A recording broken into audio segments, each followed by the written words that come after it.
Hey Liverpool fans, have you seen the latest release? At AnfieldIndex, we've teamed up with LiverpoolFC to announce that the brand new 24-25 LFC Nike home kit and anthem jacket are out now, and they're hotter than ever. The brand new kit pays homage to the legendary Rome 1984 side, featuring sleek pinstripe detailing that brings a touch of history to our modern game. Whether you're cheering from the Kop or watching from home, you'll feel the spirit of the Reds coursing through every stitch. The best part? You can grab yours today. The new kit and training range are available in official stores, online, and through the LFC store app. Don't wait, order now and be ready to show your Liverpool pride in style. Get your hands on the new 24-25 LFC home kit and anthem jacket today. Let's make this season unforgettable. You'll never walk alone. Another day is here, and you're ready for it. What to wear? Check. Breakfast, lunch, and dinner? Check. Planning for what's next and how to save for it? That's where Bank of America can help. For your financial to-dos, Bank of America has experts ready to help get you closer to your goals. Get started at one of our local financial centers or 24/7 in our mobile banking app. Find a location near you at bankofamerica.com/talktous. What would you like the power to do? Mobile banking requires downloading the app and is only available for select devices. Message and data rates may apply. Bank of America N.A., member FDIC. Jewelry isn't a gift you give just once. It's a way to remind your loved one of a beautiful moment every time they see it. Blue Nile can help you find the gift that says how you feel and says it beautifully, with expert guidance and a wide assortment of jewelry of the highest quality at the best price. Go to BlueNile.com and experience the convenience of shopping Blue Nile, the original online jeweler since 1999. That's BlueNile.com to find the perfect jewelry gift for any occasion. BlueNile.com. Thanks for choosing this free Anfield Index podcast. If you'd prefer to listen to this or any of our other shows without adverts, then now's the time to check out Anfield Index Pro. With AI Pro, you can supercharge your entire listening experience. You'll not only get all of our podcasts without the ads, but you'll have them far faster with our quick publish feature available exclusively for subscribers. AI Pro also puts you in the heart of our sound studio, with an option to listen to many of our shows live and interact with the podcasters in real time as the shows are recording. Upgrading couldn't be easier. AI Pro is available on all popular podcast platforms, and we have our own apps for Apple and Android. Just head on over to AnfieldIndexPro.com and get started today. Hello and welcome to a special podcast from Anfield Index and Anfield Index Pro. Auf Wiedersehen Klopp. This is our attempt to garner the opinions and ideas of as many of our contributors as possible as we say goodbye to a very influential character in Liverpool history, never mind just recent history.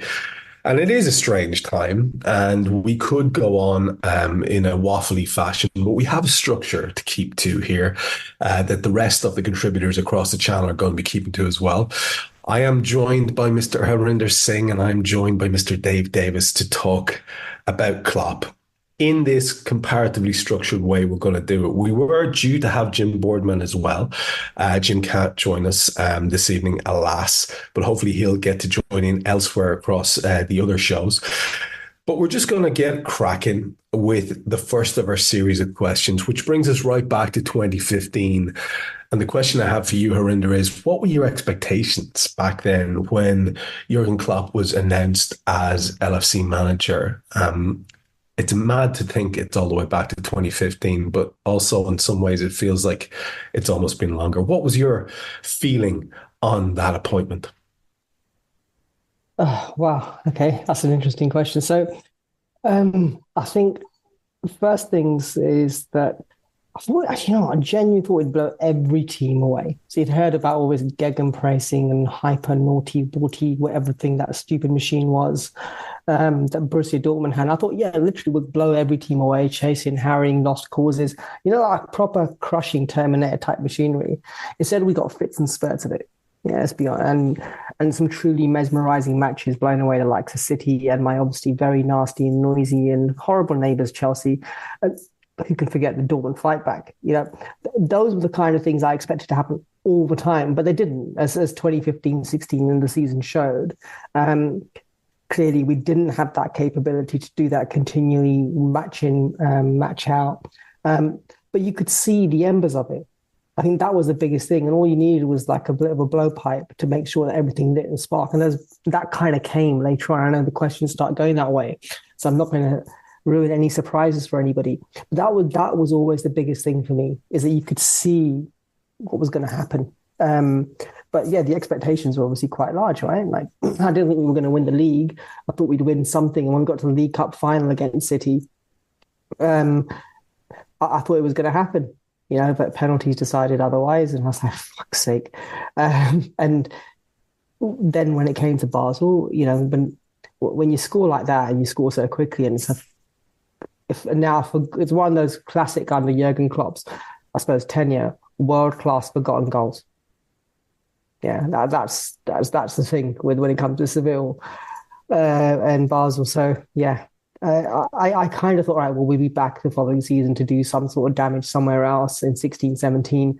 And we nearly did. Like, it started very well with a lot of promise, right? In regards to how we played, we were top of the league at one point going towards Christmas, if I remember correctly. And then it kind of all started fading away with an unceremoniously horrible defeat to Hull City, if I remember correctly. So yeah, those are the kind of things that I expected. And yeah, it was a strange one as well for me, because when Rodgers got sacked, it was just after the Everton match, and I was hearing it on the radio, and my phone's going mad as I'm driving back from Liverpool, back down towards Cobham. And I was like, what the fuck is going on over here? This is like, oh my God, kind of thing. Unfortunately, on the day that Klopp was actually formally announced, my grandmother passed away.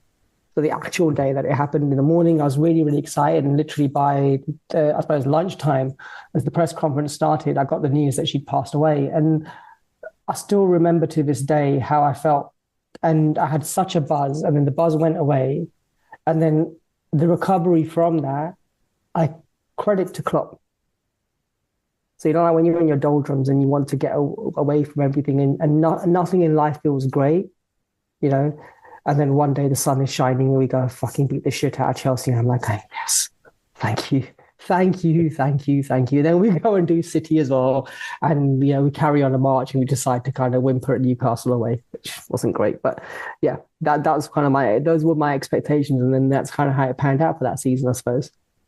Yeah, it's remarkable, and obviously because of tragic circumstances, you missed the phenomenon of plane tracking, which is quite the thing at the time. And I remember being semi-embarrassed and also semi-excited by the whole concept of plane tracking, because I think this guy seemed to be what most people thought was going to be a perfect fit, Dave, just to bring you in on this, because that's where the excitement level was for me, where he was a proven winner,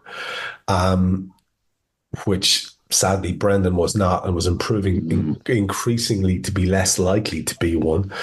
He had started to rub people the wrong way with team selections and some of the endlessly cringy quotes. And so all of a sudden we had this massively charismatic, larger than life character. And it just seemed like it was meant to be. It seemed a match made in heaven. My expectation, therefore, was that this will work out. As Harinder says, it took time, but the expectation for me was met almost immediately by the guy himself. And that continues to be, I think, for a lot of people, the most important part about Klopp is the fella. If you think back to 2015, were you a plane tracker, mate, on the day? I was plane tracking. I was looking for Ryan Babel's helicopter in the lot back in the day type of thing. God, they were the heady days, weren't they? I mean, going back that 2015, I've got to be honest, where we were, if you think back at that time, 13-14, where we just missed it, that was almost an outlier. We were one of those teams who was always around 6th or 7th. And if you remember the end of Brendan Rodgers' almost final full season, that horrific, if anyone remembers it, the 6-1 at Stoke away. And there was just a low point across the board. And we want to Men in Black it and wipe it for our memories. But there it was type of thing. And even into that season, as Harinder said, we draw that derby and you're thinking, well, to be honest, Trev, we're kind of a nothingy team. We're just one of those teams that's just making up the numbers a little bit. We might do anything, but the luster, the fight, all the things you wanted to see, they just weren't there. So it wasn't really a surprise when it happened. And everyone remembers the Thierry Henry on Jamie Carragher's leg, didn't he? The shock when it was announced, and that comes, and then you start to think, like, God, we need something desperate here. This is a really bad time for us. And the names came out, didn't they? That Klopp and Ancelotti, they were the two that were neck and neck, and you thought, okay, Ancelotti, I can more than take him. He's a proven winner. He's going to want a lot of money. And then Jurgen Klopp quickly became favourite. And like you said, we started to do our research on the Gegenpress, and we start to think, yeah, that Dortmund team in the Champions League, they've been really impressive. There's a lot of excitement. You had your few fears, Trev, that is this going to translate to a different league? How's this going to work? What's the character like? And we'd seen the stories of Mainz, the Yellow Wall and all those, but how did it translate? And the press conference just blew you away. That first press conference, the way he articulated himself, just the sheer gravitas and the presence of the man and the way he said it, what he said was just brilliant. And even some of those quotes, if you think, right back to that first press conference in 2015, how many do we still use? The normal one, doubters to believers, all those things still stand you in good stead from that first press conference. So yeah, straight away, there was just a wave of positivity. And I still remember, and this is how crazy it was, because we were desperate for positivity. I remember talking to someone after that first game we had. Do you remember when we drew 0-0 away at Spurs? And I remember I was so positive. I was like, yeah, but Adam Lallana ran 13.6K. Now, I never thought I'd say those types of words as excitement, but there was things like that just back in our psyche, back in our conscience. And to be honest, since then, I was prepared to give him time because of where we were, but he met every marker and more. So it was a brilliant start. And it was brilliant for a long time afterwards. Yeah, you're talking about quotes there, and obviously that famous normal one is stayed with everybody. And this is kind of what I was driving at from the moment we actually met him as a fan base and he was introduced to us. That makes sense. But I always keep thinking about that Shankly quote where Liverpool was made for me and I was made for Liverpool. And that really feels like it's the same thing that happened with Jurgen in terms of the synthesis was perfect. And Harinder's desperately trying to derail this serious chat by putting in Taft's Tavern memes in the chat. I'm trying to keep it together here. But if we were to move on to our next question and go back to Mr. Singh with that question, we talk about the high points, and this is going to, I think, is a very, very subjective one. There were lots of highs. Obviously, big years in 2019, the long-awaited Premier League in 2020. But if you had to pick an absolute pinnacle of the Klopp era for you, Harinder, which one would it be? What would be the moment from the entirety of Klopp's time that you just go, yeah, that's the one for me. That's the highlight. Cool. It's a cop-out, no pun intended there in regards to season, because it's 2019 as a whole. Yeah. That literally the whole year. That feeling of, I can't explain, the feeling of invincibility more. So, echoing what you mentioned, Bill Shankly, echoing his words, Jurgen made us that bastion of invincibility again. Yeah. And 2019 was the year that it was cemented, truly, because we were on a march in the league. The 2 millimeters and everything else that you see about the football at City away, and I was at that City away. We scored probably the best goal under Jurgen Klopp in regards to true team goal, which is finished and capped off by my greatest love of my life, who's now playing in Saudi Arabia for some stupid reason in regards to Bobby Firmino.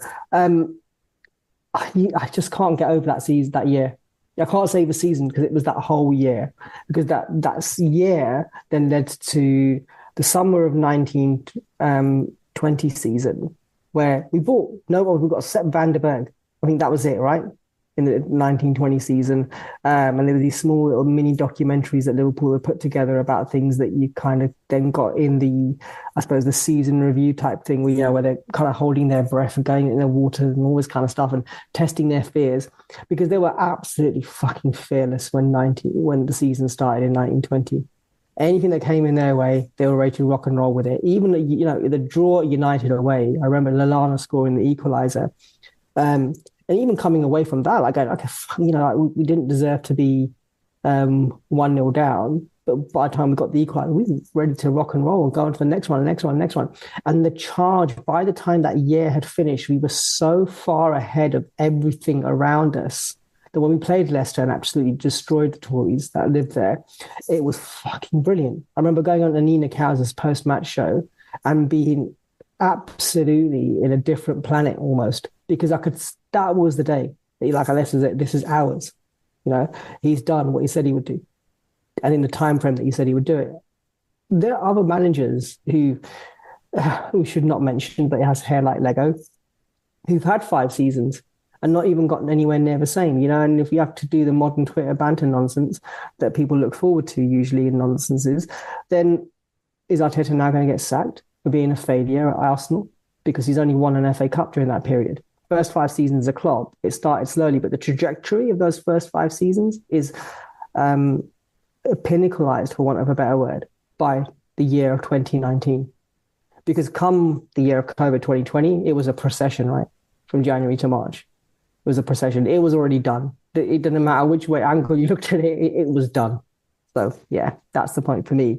In regards to single moment, though, again, I've got to go with probably what somebody else has said. Barcelona at home. Yeah, I think it's the greatest night at Anfield under Klopp, bar none.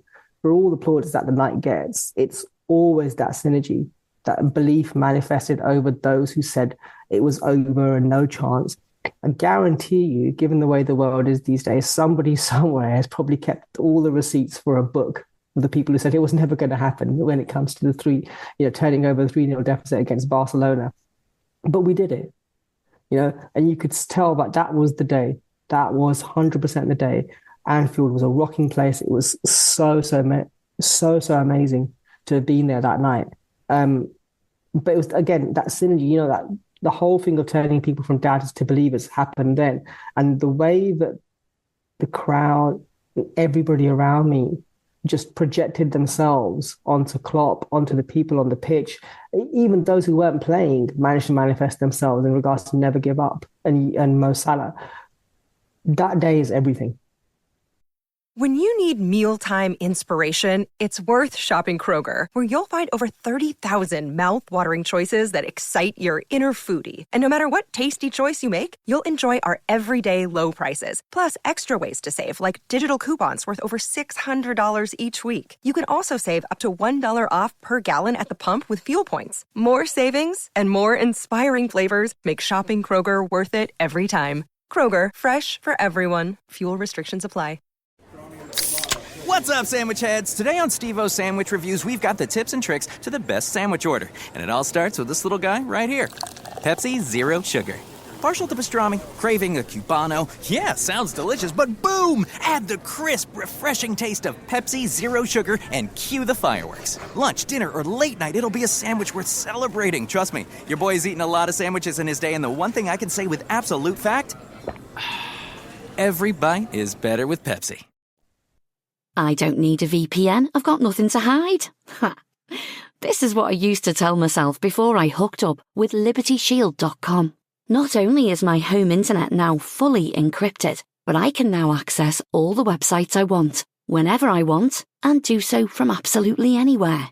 As a Liverpool fan, I love to know I can now watch every match, regardless of whether it's on UK TV or not. My Liberty Shield VPN makes sure nothing is blocked and guarantees me super fast streaming speed throughout that match. You can get connected right now with their software package, which includes a 48-hour no-obligation free trial and instant access to their apps for Apple, Android, Fire TV, PC, Mac, and Android TV.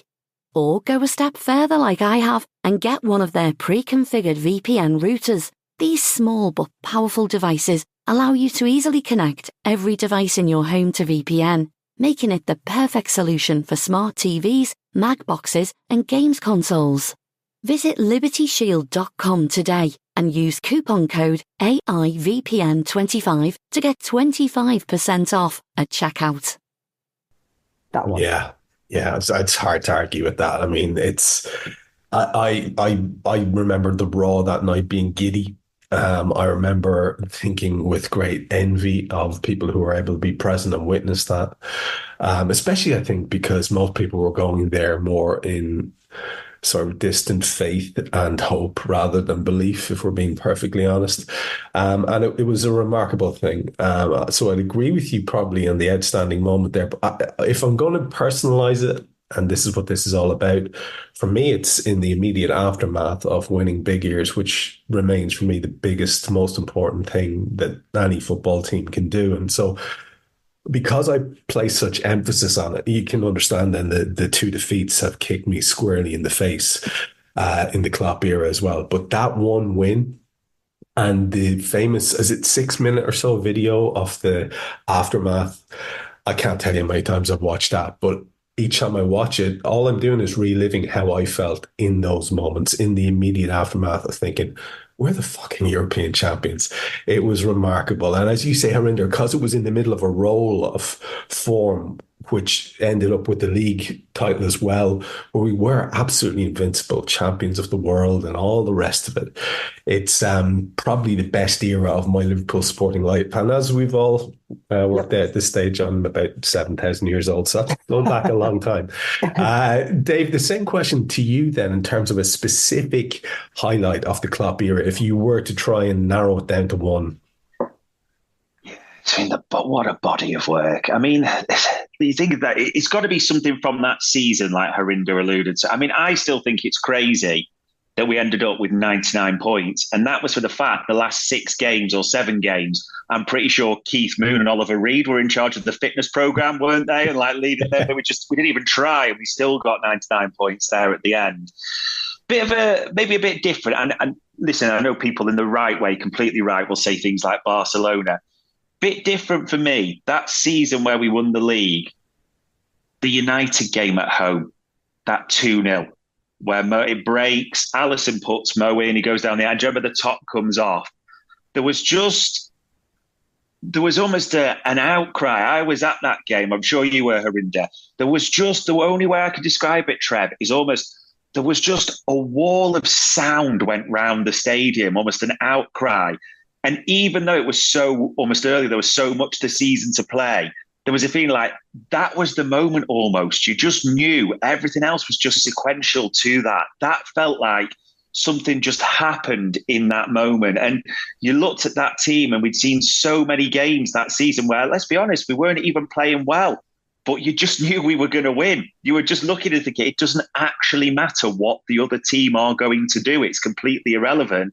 We're going to take 3 points from you. But that moment, an almost just visceral outcry, Trev, it was one of the special moments, as you say, to personalise it when you were there. It was just absolutely magic for me. And it's one I will never forget. So even though there was a lot in the season, that United game, Salah tops off, glory. Yeah, pure glory. And of course, a lot of the video footage in and around that was spectacular as well. And you're right. I think us old timers used to refer to it as a tremendous let off when there's that reaction to a goal or something dramatic on the pitch. That's pretty unforgettable one for sure. And it did feel like, oh my God, it's in the bag. And another fantastic memory. I'm going to stay with you because you are our resident transfer guru. So I'm going to ask you this next one first, which is a kind of a two-parter. This may end up being the same person or it may not. The question is basically, who do you think is the most influential player of the Klopp era? And then the second part of the question is, who do you think was his best signing? Now, they may or may not be the same person. Up to you. This is hard, this one. As the one common denominator I feel in this is everyone who's discussing this question or answering it will think, by giving a name, am I almost diminishing the others, so to speak? Because there's so many you put on the block and think they're important. And I do almost feel guilty as I'm thinking, and almost, like when you play Guess Who and knock the names down, it almost feels a bit of guilt that way for me. So I'll keep this short. Which player was the most influential? I can't step away from Virgil. to be honest, Trev. It just feels like the Virgil signing took us to the next level. Before Virgil, I mean, you know the names like Mane, Salah, all the things that, those greats that have come into the club. But it had a bit of that 17-18 feel, if that makes sense. We go down, good trade-off basketball game-ish at times. And I know it almost comes in with Alisson in the summer at the same time, but Virgil just felt like a real marker for me. That was almost like, that's the defence sorted, by the way. Virgil van Dijk's there. That's the defence sorted. And obviously everything else will flow from that. And then probably for his best signing, and listen, I'm even saying this as I could counter every single argument I'm going to make now, but Virgil, for that reason, I think it was a big influential signing in the sense of, we all know everyone wanted Van Dijk, didn't we? We'd all seen that Chelsea, City, all those clubs, we wanted him. We got him. I think that was a big marker in transfer terms for us. And we had the stories all of a sudden, didn't we, of Klopp on FaceTime, Klopp going riding donkeys at Blackpool with Virgil to make that transfer happen and all those types of things. It felt special, just everything that went with it. And I also think that then into the summer laid the foundations for actually us to say, as much as everything's Moneyball and that's right, we had our strategy, actually there is a time and place to spend big on the right player. Hence, Alisson followed for me. So that's why it's Virgil for both the most influential and the best for me as well. Now, Harinder, I'm going to bring you straight in because I think if I don't, you'll end up reaching into the screen and trying to strangle me because I think I might steal your thunder based on the comment you made earlier on. This is me being intuitive as a host here. I could be wrong, but the same question goes to you. And if it is a two-way street, then please split it. Most influential and best signing. Okay. So for me, it's not the same at all as Dave. Sorry, Dave. Most influential for me, Sadio Mane. So he came and he was, the best, I suppose the best signing is a bit harder, but I do get to that. Sadio actually helped us change the game completely with his pace, skill, directness, and finishing. I can hate the fact that I still remember this so vividly. I remember the dismantling of us away at Southampton that year in the 15-16 season when he came on. And I had the red version of the New Balance hoodie that Klopp had been sporting for a few months before. Like suddenly it came out and it sold out. I luckily got one. And I was so happy to wear it. I was like, yeah, I want to wear this. I love this. So it was such a nice top. It fitted really well. It was cozy. I was like, yep, go to Southampton away. And I'd been working that day as well. And so I thought to myself, right, okay, got to 1 o'clock-ish. I can't remember what time it was. I think it was 2-3 hours before kickoff at least. I thought, I'll bomb it down to Southampton. Going to watch the match. Right, off we go. We're winning. Everything's great. We then lose. I come home. First thing that happens, I fucking chuck that cup in the bin. It's like, never worn, never seen again. So I love this shit. I mean, we were shit in more departments than a sewage plant that day. Yeah, against Southampton. So every season, a real change for me. It's got Sadio Mane in it. Bobby came under a different era, so it can't be him. But yeah, Sadio Mane, without a doubt, is the most influential because the front line changed with him. Our dynamism changed with him. He made the impossible possible. And he did that for season after season. You look at it now in this particular season, how many times have we wanted our winger to just beat the last man and get in the box? Just beat that man, get in the box. Beat that man, get in the box. Sadio Mane did it consistently. Year in, year out, week in, week out, match after match, no issue, no problem, bang. And it would always lead towards something or create that panic within an 18-yard box so that we would have somebody free to either put it at the back of the net if he can't or to create something else. Yeah. So he's the most influential for me. The best signing for me, though, was Alisson. He came when we needed a keeper to believe in, right? So Mignolet wasn't keeping us happy. Karius was in a tough place. And frankly, Bogdan was a fucking embarrassment to his own reflection. Yeah, I've seen the best and worst of all of these keepers, which is painful, like really painful to admit. 6-1 Stoke, there. Bogdan at Watford away, there. Karius, Kiev, and other climbs there. And Alisson was the remedy. that so many people need, especially those who go to the match, because we just like, well, we just want the keeper to something to believe in. And granted, I remember at Leicester away, where he does the thing where he comes out and he gets tackled, and obviously someone puts it in the back of the net, and he never did it again after that. But he was fucking brilliant that match for me otherwise, you know? And ever since, and after that, he remained consistently brilliant, and he remains consistently brilliant now. We miss him when he's not playing. You know, the cameos that Kelleher gives us, they fill us with confidence, but it's never the same as what we want when we have someone like Alisson between the sticks. So yeah, that's the one for me. I like it. I like that it's changing things up a little bit as well. I thought I was going to be spectacularly unique and take your thunder by saying Bobby as the most influential player. And it would be an awful lot of the similar rationalization that you were coming up with, just for slightly different reasons. I think, you know, if we do split the Klopp era into 2-4 year type things, a lot of people have done that. The era that sort of pinnacles with us as the champions of the world, the Premier League champions, the European champions, all of that. I think that side is sort of incomprehensible without Bobby Firmino, and he's at his absolute peak.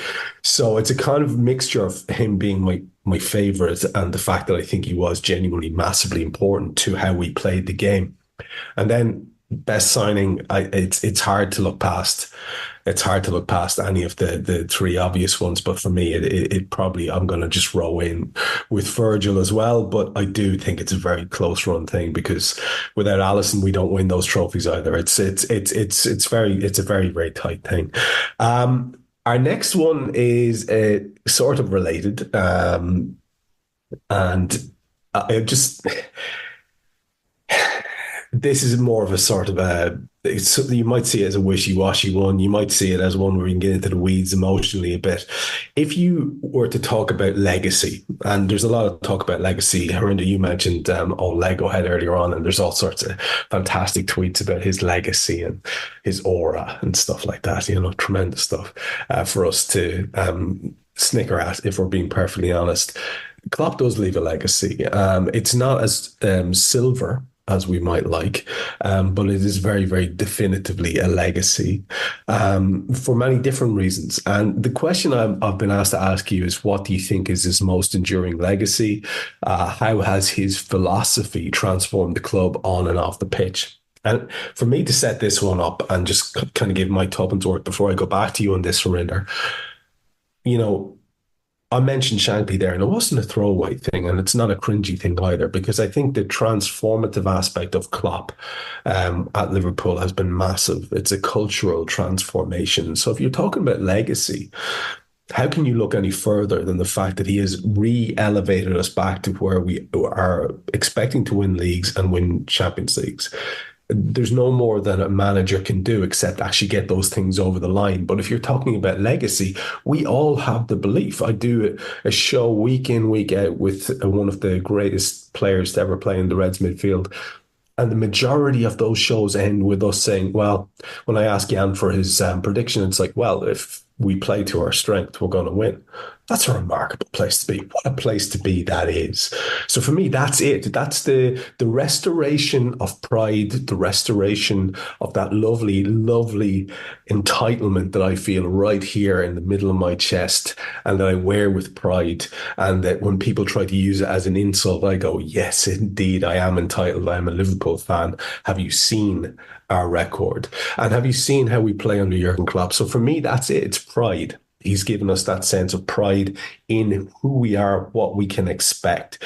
I think that's massive, and it will weigh heavily on the next gent's shoulders. Harinder, go back to you on this idea of legacy and the Klopp philosophy. What is it for you? I once knew somebody who had a T-shirt which says, Shankly, he made the people happy. Yeah, that's Jurgen. His most enduring legacy is that he made the fans happy. You think about life in general and how it can break you in so many different ways, and you have to reconstruct yourself, and you look for hope, you look for something to cling on to climb out the ladder or the hole, but you use it as a crutch, whatever kind of metaphor you want to use. Yeah, Klopp made the fans happy. That's the real legacy. It could be absolutely turbo gash, super shit on the pitch, but in Jurgen, trust remains, right? Yeah, I've got to say this. He broke me a little yesterday. So today is Wednesday.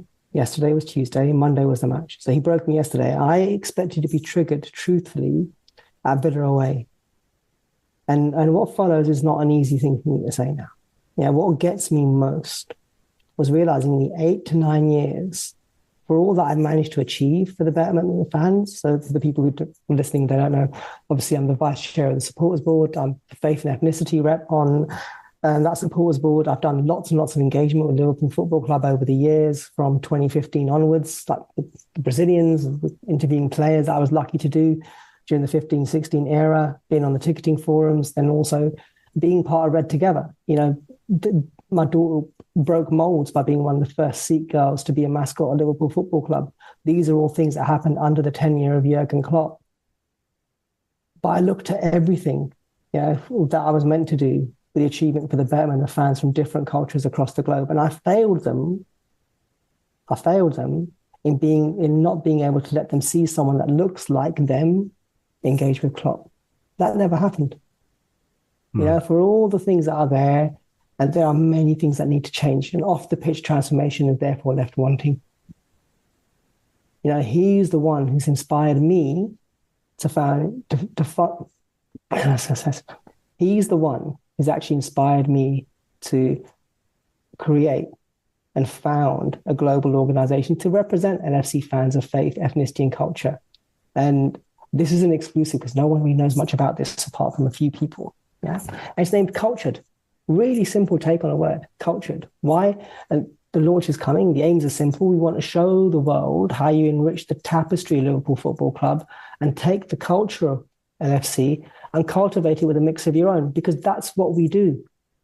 If you think about why you personally support Liverpool and how you personally support Liverpool Football Club, there's always the aspects of what comes from the city itself, what comes from the fans who go to the matches, the people that you know, the people you go and watch the matches with. If you're not local, if you don't get to watch the matches, or you don't have accessibility to tickets, the culture you create, you cultivate because you put part of yourself into it. And part of yourself is part of where you come from, how you were brought up, what came around you, your surroundings. All of that stuff enriches the tapestry of Liverpool Football Club and takes it to the next level. We're together. We're not different. We exist because we need to in regards to this place. You know, you look across the diaspora of what motivates more than anything is seeing a way of that you can do something. That's the most enduring legacy. Klopp showed people that you can do something when everybody says, no, you can't. Yeah, now that's got to be the norm, not the exception. We're here to inspire the next generation of podcasters, football media, the Peter McDowells, the next superstar, anything. You are important to LFC and you're important to me as part of the faith and ethnicity rep and the supporters board. And ultimately, one day, it shouldn't be me. It should be someone like you, because that's the legacy. The fact that you can believe, you can achieve, you can do it if you truly want to. And that pathway is there for you. Klopp did that with the players. Klopp did that with the fans. Klopp did that with the club. He reinvigorated us at our lowest points. Yeah. But nothing is done without you helping. And when I say you, I mean the global you. Yeah. That's everything here in regards to the most enduring legacy of Jurgen Klopp. And what he transformed within the club, there's some work to be done. What he's transformed off the pitch, there's still some work to be done. But we have to get there. Hey guys, it's Eddie Gibbs from Anfield Index here. I hope you're enjoying this podcast, and I'm sorry to call time on the show before it ends. In the current climate, it's tougher than ever before to offer podcasts for free. At Anfield Index, we produce over 75 free shows every month, which I'm confident is unparalleled in the LFC sphere. Whilst we'd love to offer everything for free, the production costs now make this impossible. That said, we don't want to follow the model of other channels and lock all of our content behind a paywall. So what we've decided to do is to continue offering every show for free, but cut that offering to 30 minutes on our longer shows. So to get all of our shows in full and enjoy the best of everything we have to offer, we really hope you'll consider supporting the channel and signing up at AnfieldIndexPro.com. For about the price of one cup of coffee, you'll get every podcast in full with zero ads. You'll also get access to our LFC VIP community, where you can enjoy live podcasts, engage with our podcasters, and chat with other Reds in real time. So that website again, AnfieldIndexPro.com. Join today. Sports Social Podcast Network.